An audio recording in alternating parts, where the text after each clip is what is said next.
Hi, and welcome to IshtaReads, where you can come by every day for sometimes readings, sometimes rantings, and sometimes taking things apart to figure out how they work. And I know I was supposed to post a video yesterday, and I didn't, and I'm sorry. I actually had a very stiff neck yesterday for the second day in a row.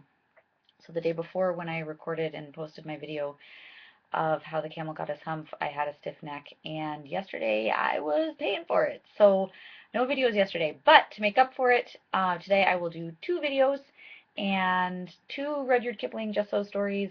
And then over the weekend, we're going to have some cool videos of me taking apart stuff and doing a little bit more reading and introducing the book that I'm going to be reading going into October and finishing on Halloween, which is going to be so great. So today I'm reading Rudyard Kipling's How the Rhinoceros Got His Skin, which is my all-time absolute favorite, best ever Rudyard Kipling Just So story. It's my favorite. I really think it's the best one, and I hope you enjoy it. How the Rhinoceros Got His Skin.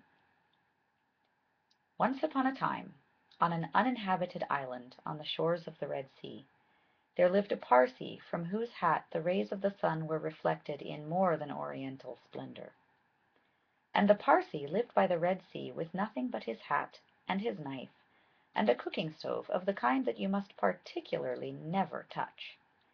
And one day he took flour and water and currants and plums and sugar and things, and made himself one cake which was 2 feet across and 3 feet thick. It was indeed a superior comestible. That's magic. And he put it on the stove because he was allowed to cook on that stove. And he baked it, and he baked it, till it was all done brown and smelt most sentimental. But just as he was going to eat it, there came down to the beach from the altogether uninhabited interior one rhinoceros with a horn on his nose, 2 piggy eyes, and few manners. In those days the rhinoceros's skin fitted him quite tight. There were no wrinkles in it anywhere. He looked exactly like a Noah's Ark rhinoceros, but of course much bigger. All the same, he had no manners then, and he has no manners now, and he never will have any manners. He said, "How?" and the Parsee left that cake and climbed to the top of a palm tree with nothing on but his hat, from which the rays of the sun were always reflected in more than oriental splendor.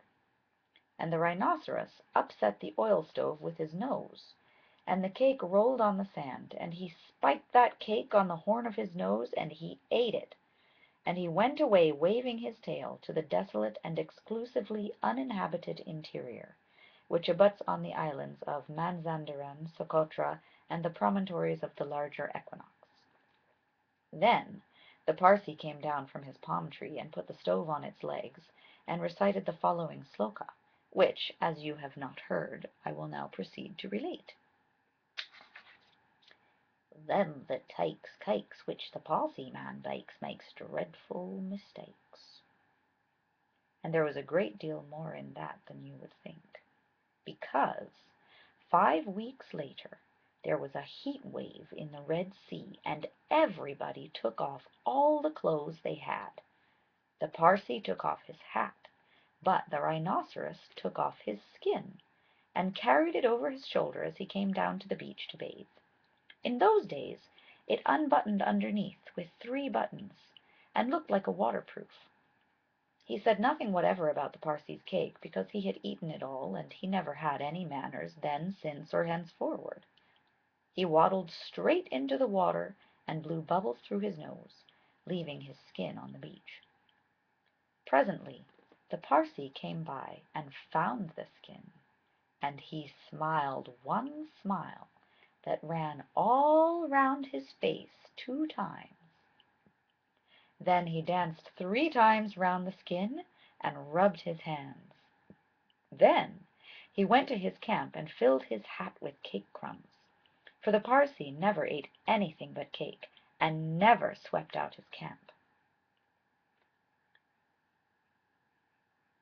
He took that skin, and he shook that skin, and he scrubbed that skin, and he rubbed that skin just as full of old dry, stale, tickly cake crumbs and some burned currants as ever it could possibly hold. Then he climbed to the top of his palm tree and waited for the rhinoceros to come out of the water and put it on. And the rhinoceros did. He buttoned it up with the 3 buttons, and it tickled like cake crumbs in bed. Then he wanted to scratch, but that made it worse. And then he lay down on the sands and rolled and rolled and rolled, and every time he rolled the cake crumbs tickled him worse and worse and worse. Then he ran to the palm tree and rubbed and rubbed and rubbed himself against it. He rubbed so much and so hard that he rubbed his skin into a great fold over his shoulders, and another fold underneath, where the buttons used to be, but he rubbed the buttons off. And he rubbed some more folds over his legs, and it spoiled his temper, but it didn't make the least difference to the cake crumbs. They were inside his skin, and they tickled. So he went home very angry indeed, and horribly scratchy. And from that day to this, every rhinoceros has great folds in his skin and a very bad temper, all on account of the cake crumbs inside.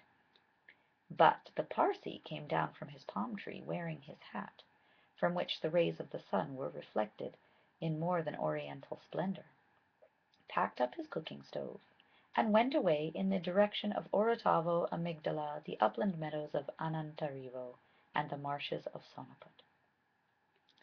I love that one. Although I did always wonder why the rhinoceros didn't just take his skin back off again. I mean, duh, what a dumb rhinoceros. Anyway, okay, so here at IshtaReads we have a history of finding the places that Rudyard Kipling talks about in his Just So stories and then looking them up to see if they're actual places. And so far we've found nothing. We found that latitude 50 degrees north, longitude 40 degrees west wasn't magic. It was actually just the middle of the ocean.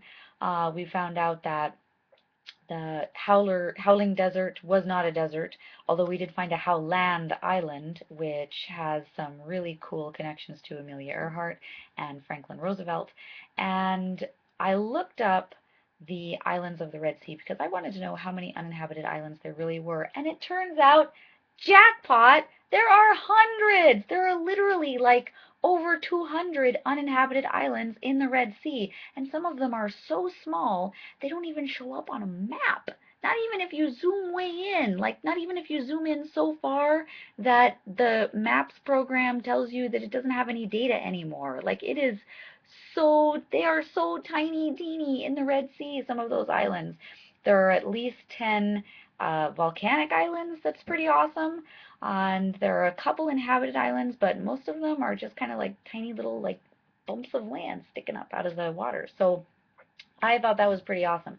I'm glad you stopped by at IshtaReads today. I hope you come back again for the next reading, and I hope you come back over the weekend for some more readings of some cool stuff and announcements of what I'll be reading in October and a video of me taking something pretty neat apart to see how it works. Thanks for coming by. See you later.